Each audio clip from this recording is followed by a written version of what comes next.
আপাতে আপাতে গানের গায়িকা রোজে এবার জায়গা করে নিচ্ছেন হলিউডে। ব্র্যাড পিট অভিনীত নতুন সিনেমা F1 এ গান গেয়েছেন তিনি। সিনেমাটির অ্যালবাম F1 দ্য অ্যালবাম এ রোজের নাম ইতোমধ্যেই প্রকাশিত হয়েছে পোস্টারে। অ্যালবামটি মুক্তি পাবে ২৭ জুন। একই দিনে বিশ্বব্যাপী মুক্তি পাবে F1 সিনেমাটিও। রোজের সঙ্গে এই অ্যালবামে রয়েছেন এড শিরান, ডোজা ক্যাট সহ আন্তর্জাতিক সঙ্গীত জগতের জনপ্রিয় শিল্পীরা। এর আগেও আপাতে আপাতে গানটির মাধ্যমে দর্শক মহলে সাড়া ফেলেছিলেন রোজে। গানটি এখন রয়েছে বিলবোর্ড হট 100 এবং UK অফিসিয়াল সিঙ্গলস চার্টে।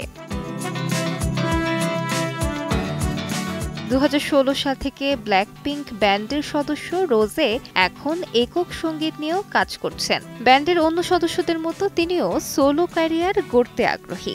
পাশাপাশি ইনস্টাগ্রামে বেশ সক্রিয় রোজে। তার ফলোয়ার সংখ্যা ৮ কোটির বেশি। শিগগিরই ব্ল্যাকপিঙ্কের কনসার্টে ফেরার কথা রয়েছে। আলিশা ইসলাম, সময় সংবাদ।